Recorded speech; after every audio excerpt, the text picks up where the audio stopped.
Okay, now, Pete, one of the questions I had for you is that you had mentioned before that you didn't like the term consciousness field, and you would prefer the term information field. And I was wondering if you could explain why that distinction was made in your discussion. Because to me, the consciousness field deals with consciousness, and the information field is mostly unconscious. I'd like to double-click on that and get more information on that link. Well, the information field holds everything in the known universe. And there's consciousness. Each person has their own consciousness and their own consciousness field. It's like it's one of the characteristics of individuality, or I'll say information field. It's one of the characteristics of the information field that I think the best English word for it is soul or spirit. And the individual consciousness field of each person is very, very different. And the information field holds everyone's consciousness, while the consciousness field holds each individual's consciousness, or their, I guess we could say, spiritual characteristic, though I use spiritual in a very different method than it's used by religions. My witness Daniel referred to spirit as the intellect. He said that the intellectual aspects of mind are non-local, that they're not happening in the nervous system at all. They're in the field where those cognitive processes take place. I absolutely agree with that. They're definitely non-localized. They're in the consciousness field, which is not localized with the person whatsoever. It's everywhere and every when. It's not a device. It's not a part of the neural or even non-neural anatomy. It's a field. It's like a magnetic field or an electric field in some respects, in the respects of a field, but it's non-local, even though it appears to be somewhat centered around the actual individual. It may be what some people call the aura, but it also has tentacles, if you would, that extend through time and space to infinity. There's a Russian scientist named Budakovsky who takes a holographic photograph of a healthy raspberry plant, shines that light into a raspberry tumor, and the tumor cells rearrange into healthy raspberry cells, and it grows a new plant. Are you familiar with anything like that? Well, I am. I wasn't aware of that experiment, and would very much like to be, because I'm looking for things that I can instrument and observe to try to come to some conclusions. But that, to me, would be a necessity that things be that way. Right. And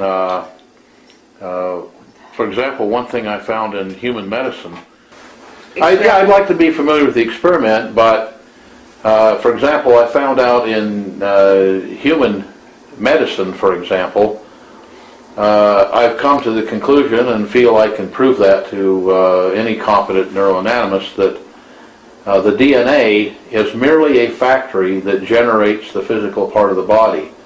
The DNA gets its information from the informational field, and how to do that. So you find that the informational field is eternal and holds the spirit or the being or the information of the person in perfection, whereas the perfection then runs through the factory. If the factory is missing the thing that puts the wheels on, the wheels are going to fall off, if you would. And so the DNA problems that you get with human health and anatomy are errors that are in the DNA, which it appears are pretty much passed down through the family tree, and but there's also information that comes down through the family tree, and that's shown by a lot of work that was done by Joseph Chilton Pierce, for example, reported by him in The Magical Child. And there's information that's transmitted to heart tissue, actually brain tissue that's in the heart, and that holds most of the person's information about emotional things and a lot of information about taste. For example, they found people with heart transplants all of a sudden love mustard when they couldn't stand it beforehand. And they find that the person that was the donor loved mustard. They find that the person that was the donor was a very loving person, where the person who lost the heart lost it because of a lot of frustration and a lot of stress, and they were a person that wasn't a loving person. Now they become a very loving person, and the people around them have no idea how to relate to them. Does each person have the same degree of contact with this information field or consciousness field? I would doubt that they do, because they're all individual. For example, there are people who just seem to be informationally troubled, if you would, which has nothing to do with being, personally troubled, but they seem to have problems even when you go in and correct things in their. This is from a health field, because I spent many years in that field building medical instruments, and they're all computerized, and we had, years and years and thousands of patient visits that we could go back and take a look at and correlate the long-term data. Those instruments have been out there now for 28 years in the marketplace, and some 16,000 plus instruments around the world, and well over 1.5 million patient visits. So we have correlated that data and have shown that much of this must be the way that things are. So, like the statement that you made was one that I absolutely agree with, that out of necessity there has to be an informational field, and out of necessity there has to be something that drives the DNA. And then we find now, we've done some experiments showing that we can generate this field around the body, and the body will act as if the DNA were perfect. If they had a genetic disease, the genetic disease goes away. Now with the advent of stem cell research, we find out that we can use a person's own stem cells in the body and heighten this field around the body, and the cells they had that are replicable cells that had a genetic problem, the genetic problem goes away because the informational field holds the perfect information rather than the flawed information of the gene itself. Well, that's like the Budakowski raspberry thing I told you. Exactly. Tumor is transformed, yeah. Yep. How can someone strengthen their contact with this field that they have? Do you have any exercises or ways, technology perhaps, anything that they could do? I have technology that could do that, and that's one of the products that I intend to come out with once we get the laboratory and factory completely built. Well, that's tantalizing. But I mean, what what have you done? Well, what could you do? What could it do for someone? We'll know that once we get it done and do the testing on it. So I know what I think it would do, and we've been very successful with these instruments. The American Medical Association publishes every year the number of clinical diagnoses that they feel that their doctors got correct. And this year it jumped all the way up to 6% from 5% the previous year. We have 85% of the patients that use the medical equipment that I'm talking about, 85% of the patients feel that within 2 days they don't have what they had when they came. Do you believe in acupuncture points on the body? Well, I have to believe in them because they're there, and you can go to Radio Shack or you can go to Harbor Freight and buy a $4 or $5 meter and adjust the meter appropriately and run those on the body and find every one of the points, put a little dot there, go compare yourself to an acupuncture chart, and you'll look exactly the same. And I did find out how the acupuncture system works. There have been a number of people that postulated it, but they didn't show that it worked. And I worked with Dr. Jean-Claude Duras at the French Institute of Science.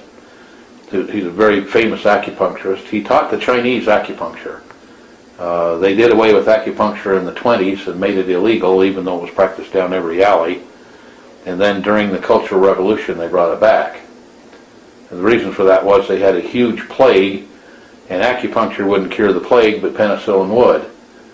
So the French missionaries brought in penicillin, and so they did away with acupuncture and went with penicillin. But acupuncture has its definite uses, as does the sister of acupuncture, which is Chinese herbal medicine.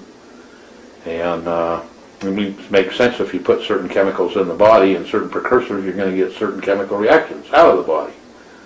So anyway, the acupuncture system is very interesting. What we did is we injected radioactive potassium into each acupuncture point while the person was under a high-speed CAT scan machine, and we found that the radioactivity moved directly to the organ associated with that point for the 3,300 years that the Neijing has been around talking about it, and for the 6,200 years that Ayurvedic medicine has been talking about it.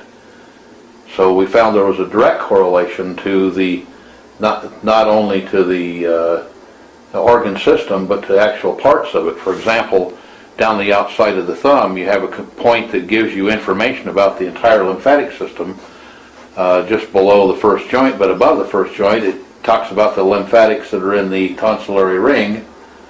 And when we inject here, the radioactive material goes to the tonsillary ring. We inject here, it goes to the whole lymphatic system. And you go down and it goes on down the body. And the same thing, as you work across the hand, you have lymph and lung and circulation and et cetera, et cetera, et cetera. Come over here and you have the heart and the small intestine. And you can go down and inject here, and it goes to the mitral valve. Here it goes to the aorta. Here it goes to the, this chamber, that chamber, et cetera, et cetera. And then you go down on the feet. The acupuncture points to the same thing. We also found that the acupuncture points, the acupuncture meridians aren't veins, they aren't vessels. The acupuncture meridians, as they're called, aren't really meridians. They're made up of if you've ever cleaned a game animal or a chicken, you'll notice that between the organs, or done surgery, between the organs is a white filmy layer.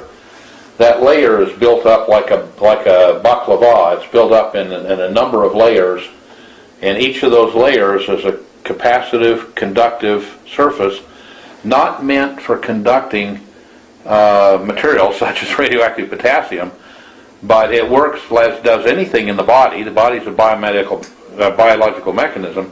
It works like the intestine does peristaltically, like the heart does peristaltically, and it's ionic in nature, so it's polarized, and so it pulsates and moves information. So that system was an information system, and the points are just above and below each joint, and you have them down each side of the hand. They're around at an area that's about 45-degree angle toward the finger, and you can take something like a ballpoint pen. I don't see one here, but you can take just the not the point of the pen, but the point of the case, and you can probe about 45-degree angle just above and below each joint. And most people don't know there's a joint just like this joint and this joint and this joint right down here at the wrist, and you can probe those places, and on ones where you're having a problem with the organ or organ system, you'll find a little hard nodule under the skin just above and below the joint, and if you rub back and forth past those ones that aren't too bad, once you don't have a bad problem, you'll feel a little nodule, but it will actually palpate like it were a little grain of rice filled with a coarse sand. You'll feel a grittiness or a graininess. And you go up below the joint and above the joint, and so you can tell where you have a problem. Now, what acupuncturists don't want you to know is if you take something that's a little milder rounded and rub that point, it'll feel really good if you have a problem there. And if you take a piece of metal and do the same thing, different points will feel differently, because the metal things tends to discharge an excess of electric field there, And the plastic would tend to charge up a point of extra field there. And it turns out there's a type of material called an electret. An electret is to electric field like a magnet is to magnetic field. So there's a way of putting a permanent electric charge on a piece of plastic. All the microphones in little tape recorders you've ever seen, 99% of them are electret microphones, where you have a little piece of film with a permanent charge. As the voice hits it, the film vibrates, and then there's a piece of metal next to it, and you measure the voltage between the two, feed it into the device, and that's where the voice signal comes from. So you can make an electret and rub various points, and it'll just feel really good. And you'll rub it 1 time or 50 times, and all of a sudden it'll quit feeling good, and you move on to the next point. If you do that on your fingers and on your feet, you'll feel really, really good. It'll normally alleviate almost any problem you have. And that's what an acupuncturist does. They can find where those places are that you need to have a treatment and do it that way. Another way to do it is to use an acupuncture needle and stick it into the point to charge it or discharge it. And there's a way to put it in to do either. So one of the products that we came up with is 2 little pieces of metal that you can have little indentations on them, and you can rub your points. And those pieces of metal had a number of holes in them, and people asked us what the holes were for, if it was critical to the use of the unit. I said, no, that's where you tie a shoelace. And if you loan it to somebody, you keep one hand with a shoelace around, because they won't give it back to you. It feels so good. And so we have tooling to make those, and I probably need to make another batch of them. But anyway, we found that these are there. Now it turns out that these points, like this is the lymphatic system here, and this is the lung system here. And if you go clear to the end of where, and there are points up the body, if you go clear to the end of where that meridian is, they all end at a tooth root. The teeth are piezoelectric. When you squeeze a piezoelectric material, it generates a voltage. Charge. Or if you take a piece of piezoelectric material and apply a voltage, it expands or contracts. The teeth are piezoelectric. So that's why you should take very good care of your teeth. And don't get a root canal unless you absolutely have to have it. And not that you'll die, but your health will go down. And so there's some things that we have. These little devices will make up for that and will charge you up. And so especially people who are missing a lot of teeth get a real success from that. And they have very, very pronounced little nodules, and their nodules usually are hard like a rock. And if they keep massaging them from time to time until it quits feeling, it feels as good as a scratch on a good itch. And when it quits feeling good, move to the next one. And after a period of time, you'll feel the granularity, and after a period of time, it'll just get softer, and there won't be any little nodule under the skin. My mother had a large nodule right here, and it finally went away, but she worked on it for a couple of years. It was on the middle finger. I have one here, as a matter of fact, and it comes and goes. So you're saying that the tissues around the organs have an ionic transfer system, which is to the organ, not that they're around the organ, but they go all the way up the body. If you start stripping out neural tissue, in fact, it's a kind of an interesting thing. Most people don't know, but lions and tigers never eat muscle tissue. It's highly toxic. They strip out the blood veins, the vessels, the neural tissue. They eat intestines, and they eat the heart and the internal organs. They don't eat muscle tissue. Really? Yep. If they feed them muscle tissue, and they only give them muscle tissue, they'll eat it, but they get very ill. It's very highly toxic. But people eat all the muscle tissue and throw the good parts away. Does that mean that we shouldn't eat a good raw steak if you're a meat eater? Unfortunately. It's very obvious that I eat anything that's slower than I am. But that does mean that. As good as it tastes, it's not good for you.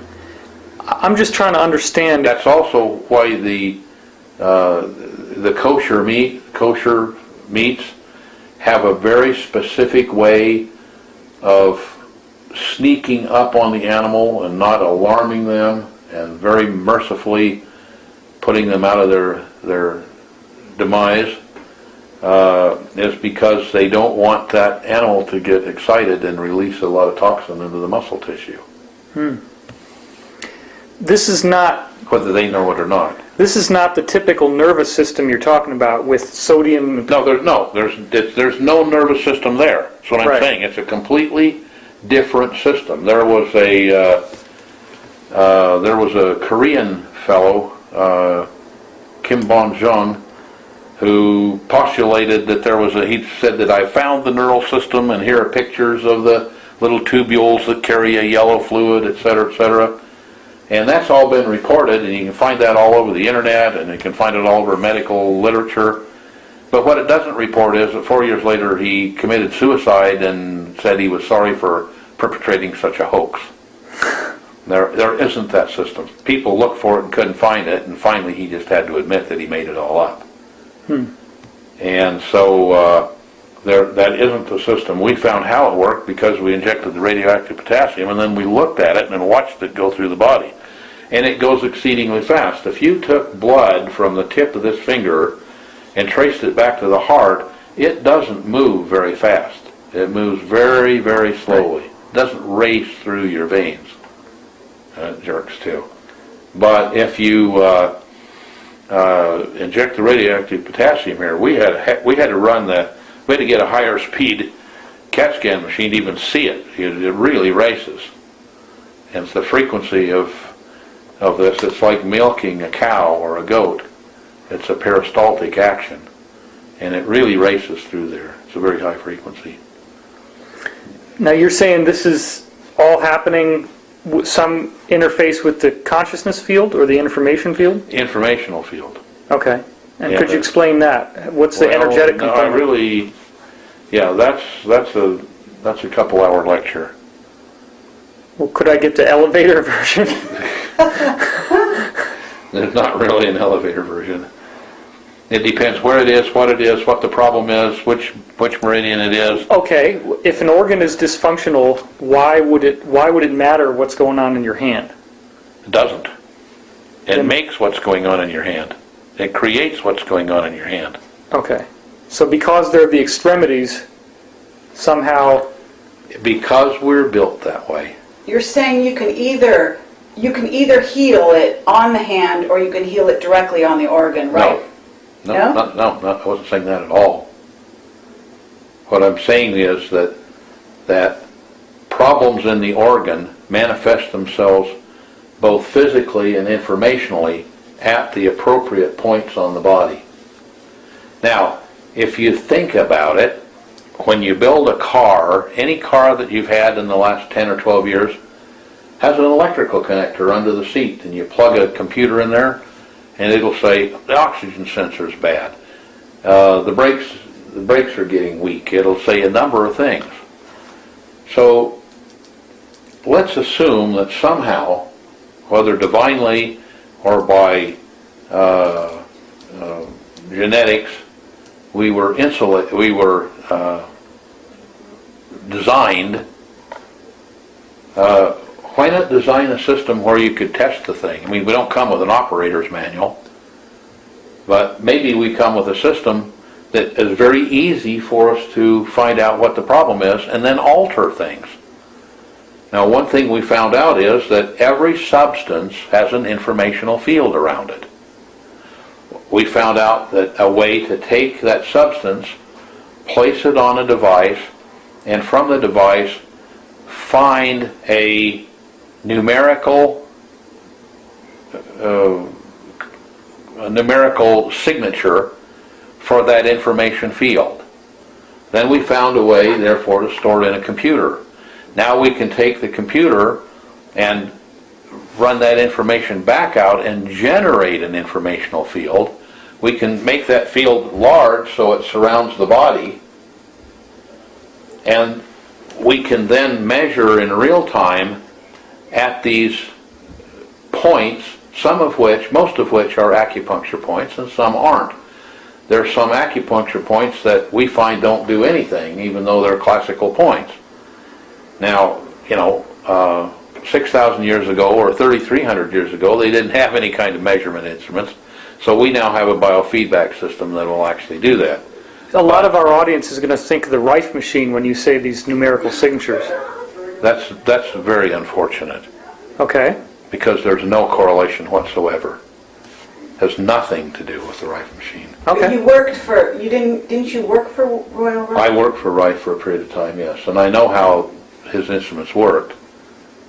And it has no bearing on this whatsoever. This is a very gross mechanical type of thing.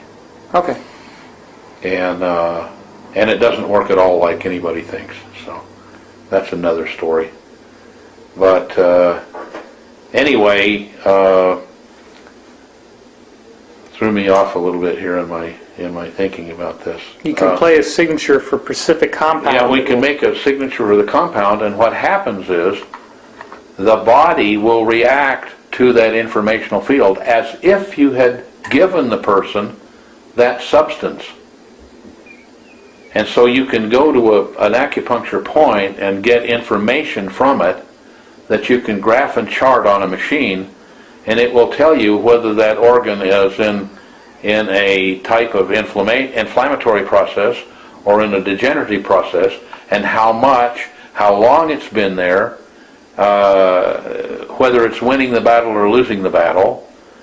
And then you can put the person in an informational field from a substance that you think may solve that problem, and ask the body, and the body will react exactly as if you'd given that substance, so you can select a type of treatment. When somebody is given a placebo, are they affecting their own informational field? Absolutely. You talk to placebos work 50% of the time. And it isn't because placebos have a physical effect.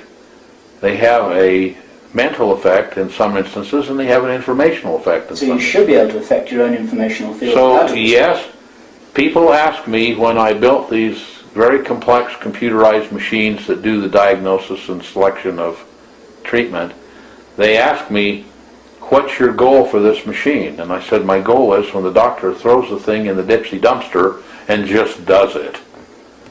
And that can be done. However, the machine takes away his emotional state and his emotional interference with it, and the patient's emotional state and the patient's emotional characteristics with it. But one of the machines that I want to come out with in the future is one that's a biofeedback device that allows the patient to put himself in an informational or mental state that affects the problem with the body. And that can be done. It's easily be done.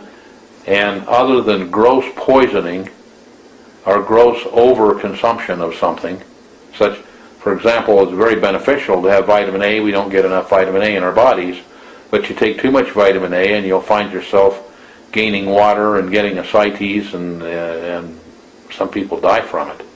And many people almost die from it. So too much of a good thing is too much, no matter how good the thing is. A lot of people are going to want to know, is anybody using this technology? Is there any doctors out there? There are, right now in the United States that I know of, 18,000 clinics. 18,000? 18,000 clinics using this technology. I taught 7 companies how to make it. About 5 other companies came in and stole the information from them, which if they'd come and asked me, I'd have handed it to them. Huh. Because I knew it was going to need 20 or 25 years out there before it got itself established. And so what I did was I let other people do it, and I ran around in front of them like the man that runs in front of a curling iron and sweeping a pathway for it. I went around in front of them sweeping a pathway in front of the FDA, and we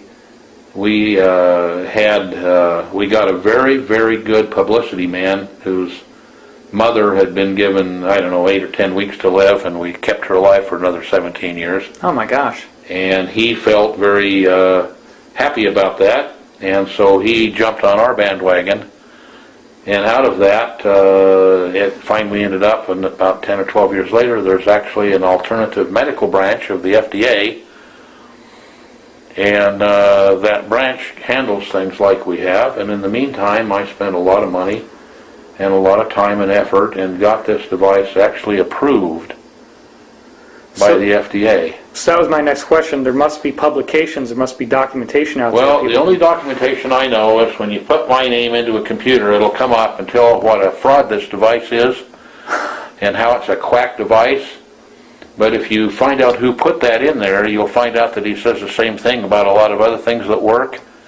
And then if you go and watch the man, you'll find that the checks that he cashes at the bank are from large pharmaceutical companies and from the government at times. Right. So what name are they going to put into the computer for that device? I'm not going to say that. I'm not interested in thousands of people associating that and being able to show their friends that I'm a fraud. Anybody who wants to know if it's a fraud, come to me. I'll give you the closest doctor. You can go there and ask the doctor whether his 3, 5, 7, 10,000 patients that went there and 2 days later walked out without their problem think that it's a fraud. Now, I know it's not 100% placebo, because placebos only work 50% of the time.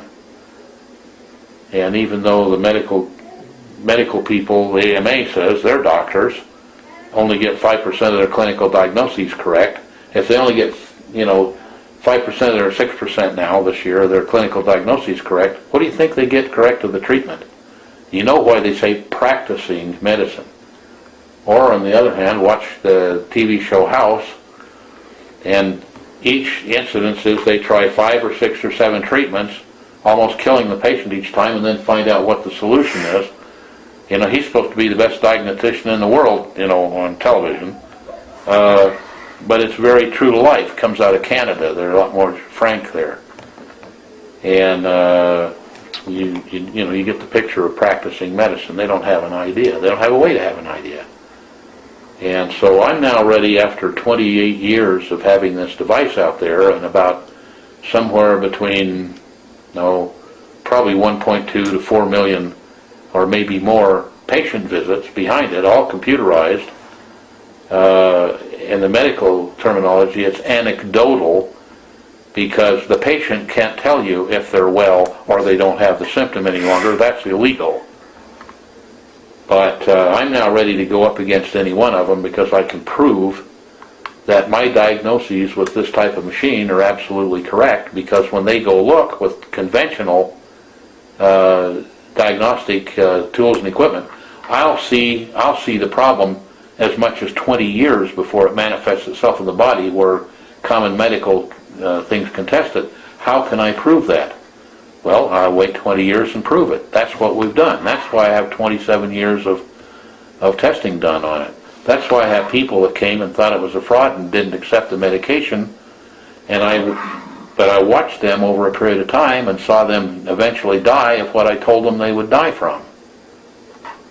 So I now have enough evidence. I'm ready to go and do that, except I'm not going to do that because I don't have any desire to be assassinated. But I have people that have more testicles than I have that are willing to do it. Pardon my 10 years in the Marine Corps. You said there's a lot of clones of this technology out there. People have stolen it from you, and they didn't steal it from me. They stole it from other people. I gave it away, so they couldn't steal it from me. If they'd come to me, I'd have given it to them. Is it variable in terms of how well they work? Oh, absolutely. Yeah. The first thing I did was, in my instrument, when you touch the body, in the beginning, the person doesn't know where the points are. So I put a point locator, and the point locator made a tone, which almost everybody likened it to the sound of a cow that was dying. Okay? So when I gave the people how to build this thing, they build it, and everybody says, oh, that sounds like a cow dying, so they changed the tone. They eliminated 80% of the effectiveness of the machine. Because the tone carried a lot of information that if the doctor had only persisted with it for a month, he could then hear that tone, and he could cut diagnosis time down from 35 to 40 minutes to 2.5 to 3 minutes. Wow. It just became natural. I know what that means. I know what that tone means. Let me try this. Let me try that. And he can dial up on the machine now some 850,000 different substances that are in this world. All the medications of every medical system known, all the herbals of every herbal system known, all the magic healing potions of every magic healing potion system known, all the chemicals that are out there that are man-made, all the chemicals that you find in nature, all the vitamins, all the minerals, all the pharmaceuticals in the homeopathic pharmacopoeia and in the allopathic pharmacopoeia. Everything's there. So you can go to the machine will help you sort those out and find out exactly what will alleviate the problem. And many times you'll find something that will alleviate a problem in the for example, the small intestine, but find that it'll aggravate the neural system.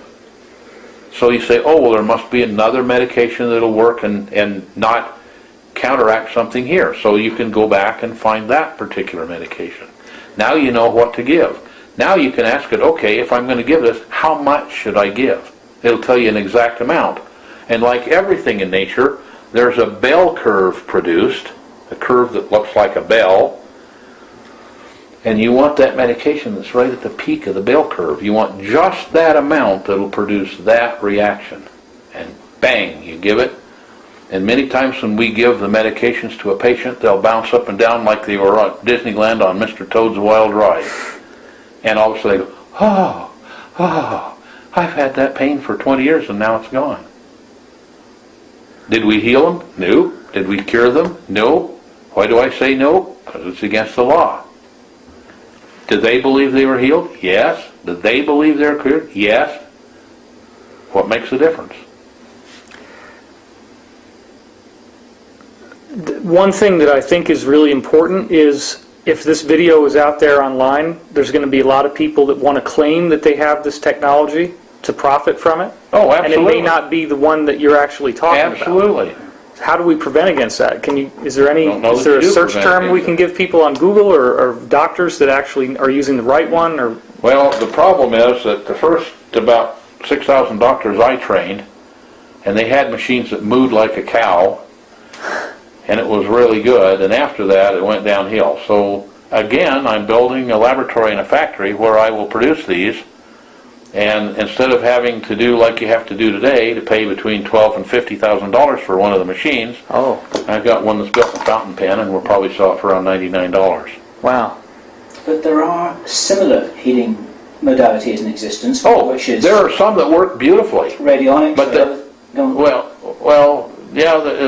are radionics machines that... I'm not saying it's the same, I'm just saying that it's something that works. Yeah, works very well. Oh, works very well, and it works with the... yes, exactly right. It works through the informational field. Have you heard of the Scanar, the Russian Scanar? I've definitely heard of the Scanar, having spent about 8 months with the people doing it and working together with them.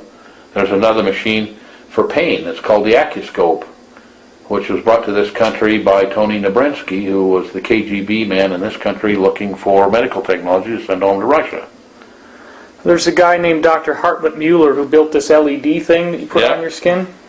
Is that another one that you think works? No. It doesn't work? No, I didn't say that. Oh. I said there are things that work a lot better. That's what I meant to say. Okay. But people can also, as you said, massage these points on their hand. The best medical machine ever invented were these two little things we call Accucombs that you just rub your points with and get well. Is there a way people could build those on their own? They probably could as soon as they saw one, but it's easier and cheaper to buy one for me because I've paid thousands of dollars for the tooling, and they stamp them out like the shells coming out of a machine gun, and we put them in a tumbler and tumble them, and they actually have a electric material that we invented to actually do the charging. And it's interesting in that you can take one of the units and do it. And by the way, you can find out how you'll react to any food. One of the best things is that anything that goes into the body, you say, how do my organs react to that? There's a reason that the highest paid doctor is the anesthesiologist. It's because he has to pay the most insurance. And I think, I may be wrong, you'd have to check what it is these days, but when I was working on it, 2 out of every 100 people were killed by the anesthetic. This thing will tell you exactly, because this finger and the distal side of the middle finger tells you about food absorption here and allergy here.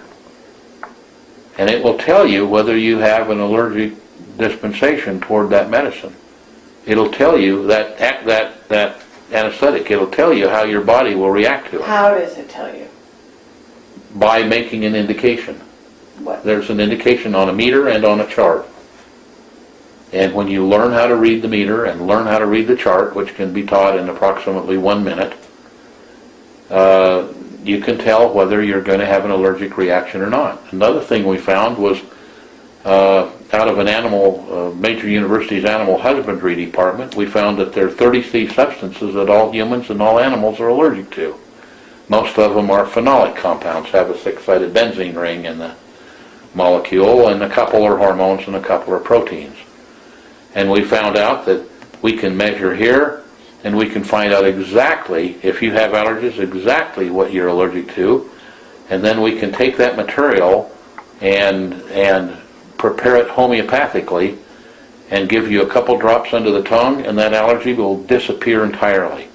And then after a period of time, it may come back, and we'll find that you need a homeopathic remedy of a different, what they call potency or strength.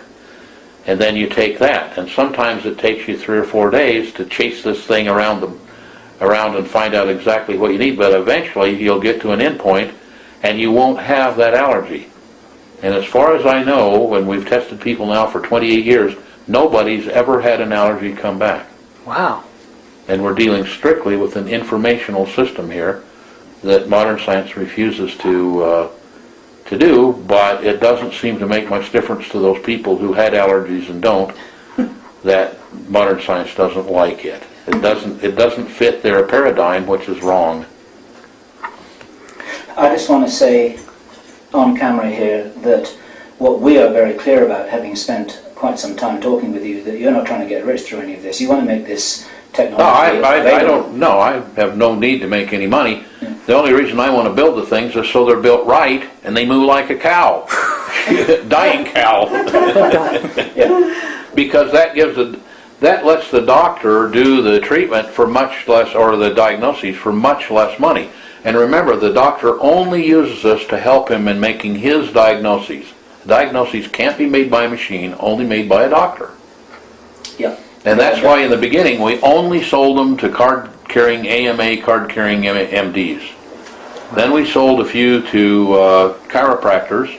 We sold a few of them to osteopaths, a few of them to naturopaths. And then the first person to have one that was a veterinarian was the veterinary commissioner for the state of Nevada. And she started using them. And then we have now, I quit keeping track when I started trying to keep in front of these people and keep them out of trouble for using them. And we've not had any trouble in using them because we kept them out of trouble. And anyway, at the time, all this was maybe 18 years ago, there were about 350 veterinarians using them. And they were working perfectly. They could find out what problems animals had and how to solve the problem.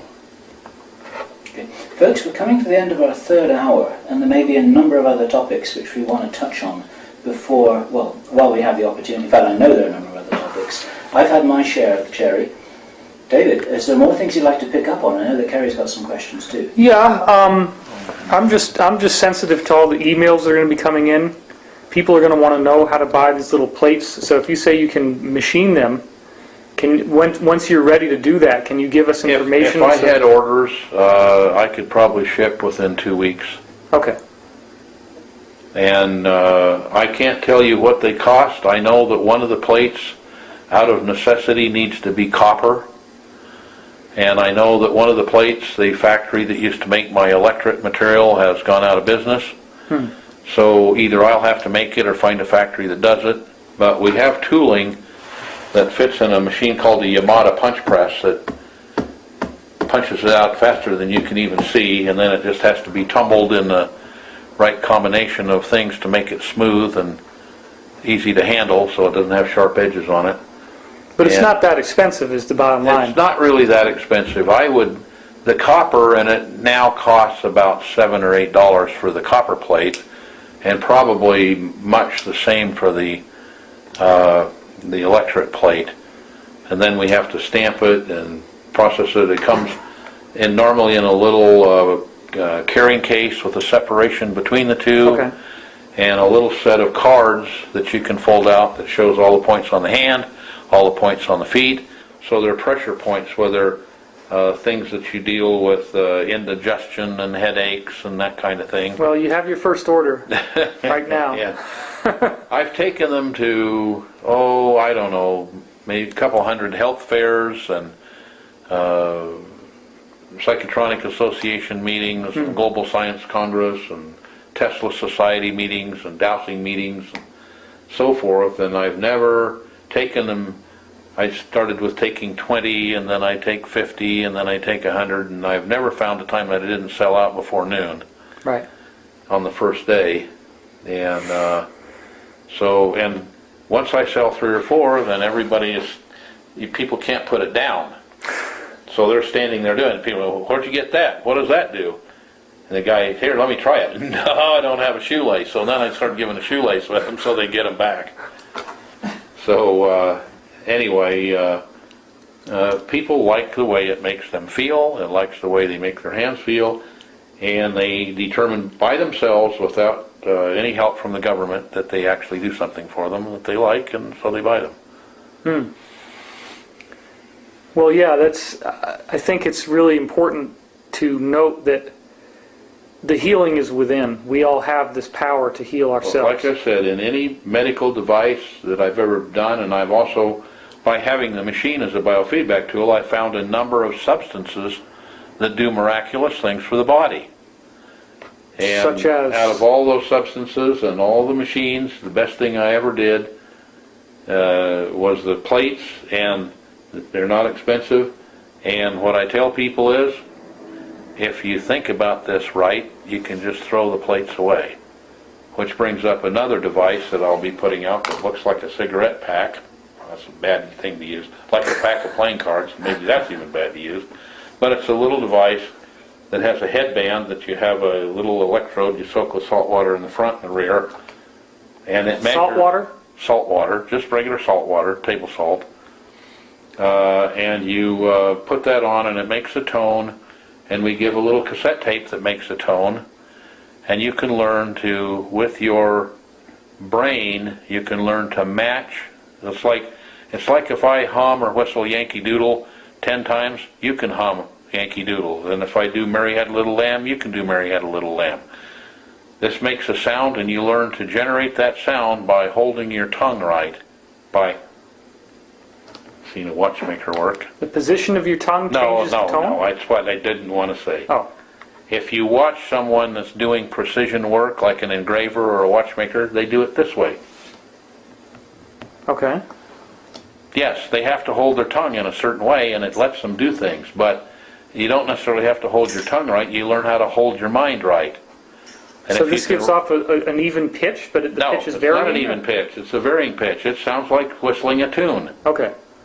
And so you learn to make that tune by thinking right, and you'll eventually, you put it on, and if you do different things mentally, you'll get different tones. So you learn to hold those tones so you get the tone that was on the little tape. And when you get to that point, you can then alter these things without the plates. You can just do it mentally. This is going to make me sound stupid, but people in the audience are going to compare that to the Monroe tapes with the binaural synchronization in the ears. Is there any relationship with those? None whatsoever. I didn't think so.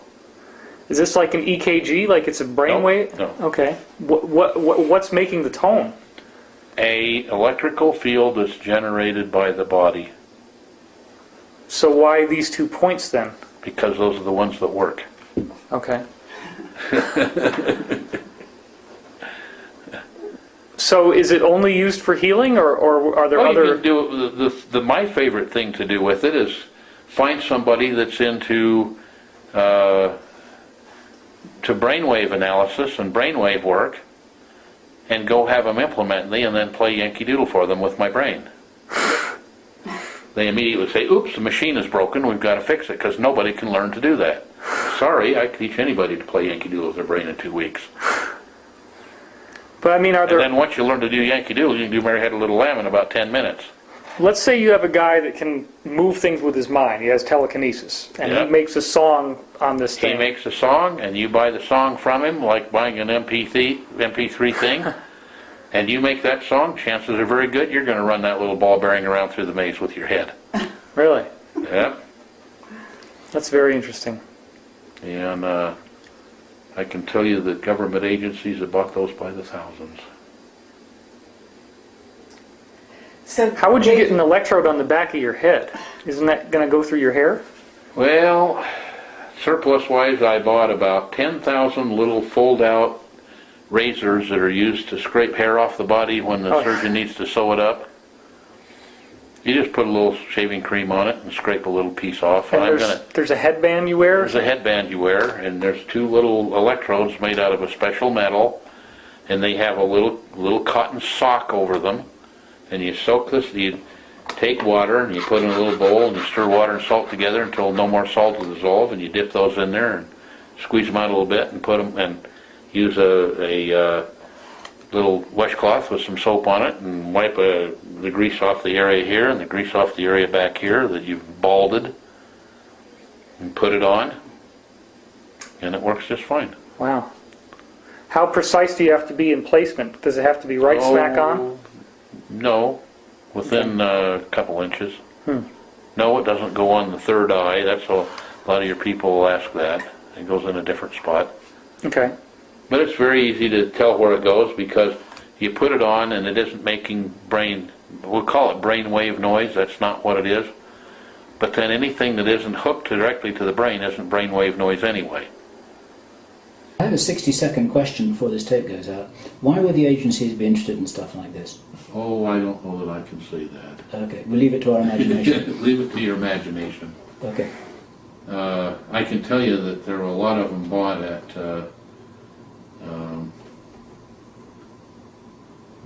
SRI, and a lot of them were bought by...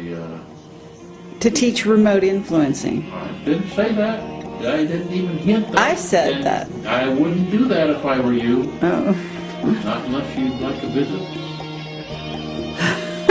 You will have a visit if you mention it. Okay. And you won't like it. Been involved with trying to build flying saucers. You usually found that flying saucers, if you look at most of the movies, there's always seems to be a robot involved with it.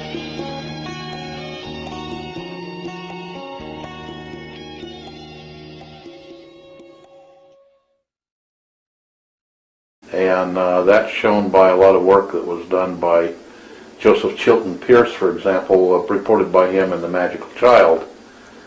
And there's information that's transmitted to heart tissue, actually brain tissue that's in the heart, and that holds most of the person's information about emotional things and a lot of information about taste. For example, they found people with heart transplants all of a sudden love mustard when they couldn't stand it beforehand. And they find that the person that was the donor loved mustard. They find that the person that was the donor was a very loving person, where the person who lost the heart lost it because of a lot of frustration and a lot of stress, and they were a person that wasn't a loving person. Now they become a very loving person, and the people around them have no idea how to relate to them. Does each person have the same degree of contact with this information field or consciousness field? I would doubt that they do, because they're all individual. For example, there are people who just seem to be informationally troubled, if you would, which has nothing to do with being, personally troubled, but they seem to have problems even when you go in and correct things in their... This is from a health field, because I spent many years in that field building medical instruments, and they were all computerized, and we had years and years and thousands of patient visits that we could go back and take a look at and correlate the long-term data. Those instruments have been out there now for 28 years in the marketplace, and characteristics of the information field that I think the best English word for it is soul or spirit. And the individual consciousness field of each person is very, very different. And the information field holds everyone's consciousness, while the consciousness field holds each individual's consciousness, or their, I guess we could say, spiritual characteristic, though I use spiritual in a very different method than it's used by religions. My witness Daniel referred to spirit as the intellect. He said that the intellectual aspects of mind are non-local, that they're not happening in the nervous system at all. They're in the field where those cognitive processes take place. I absolutely agree with that. They're definitely non-localized. They're in the consciousness field, which is not localized with the person whatsoever. It's everywhere and every when. It's not a device. It's not a part of the neural or even non-neural anatomy. It's a field. It's like a magnetic field or an electric field in some respects, in the respects of a field, but it's non-local, even though it appears to be somewhat centered around the actual individual. It may be what some people call the aura, but it also has tentacles, if you would, that extend through time and space to infinity. There's a Russian scientist named Budakovsky who takes a holographic photograph of a healthy raspberry plant.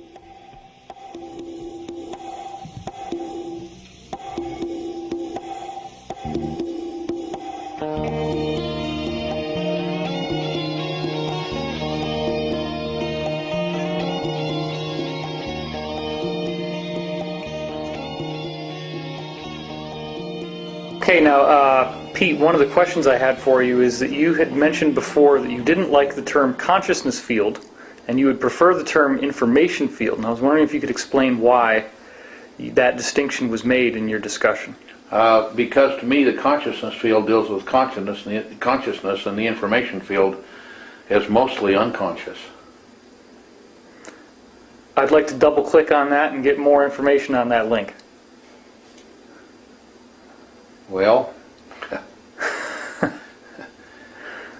the information field holds everything in the known universe.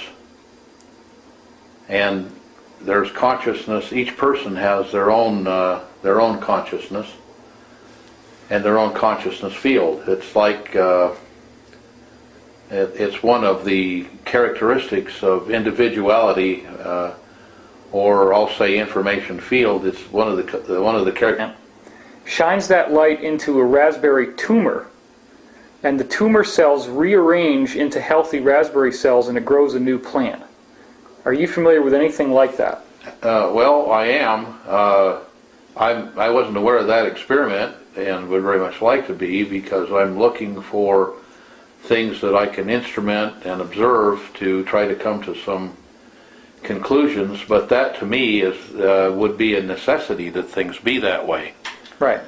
And for example, one thing I found in human medicine, I'd like to be familiar with the experiment, but for example, I found out in human medicine, for example, I've come to the conclusion, and feel I can prove that to any competent neuroanatomist, that the DNA is merely a factory that generates the physical part of the body. The DNA gets its information from the informational field, and how to do that. So you find that the informational field is eternal and holds the spirit or the being or the information of the person in perfection, whereas the perfection then run through the factory, if the factory is missing the thing that puts the wheels on, the wheels are going to fall off, if you would. And so the DNA problems that you get with human health and anatomy are errors that are in the DNA, which it appears are pretty much passed down through the family tree, and but there's also information that comes down through the family tree. Some 16,000 plus instruments around the world, and well over 1.5 million patient visits. So we have correlated that data and have shown that much of this must be the way that things are. So like the statement that you made was one that I absolutely agree with, that that out of necessity there has to be an informational field, and out of necessity there has to be something that drives the DNA. And then we find now we've done some experiments showing that we can generate this field around the body, and the body will act as if the DNA were perfect. If they had a genetic disease, the genetic disease goes away. Now with the advent of stem cell research, we find out that we can use a person's own stem cells in the body and heighten this field around the body, and the cells they had that are replicable cells that had a genetic problem, the genetic problem goes away because the informational field holds the perfect information rather than the flawed information of the gene itself. Well, that's like the Budakovsky raspberry thing I told you. Exactly. Tumor is transformed, yeah. Yep. How could someone strengthen their contact with this field that they have? Do you have any exercises or ways, technology perhaps, anything that they could do? I have technology that could do that, and that's one of the products that I intend to come out with once we get the laboratory and factory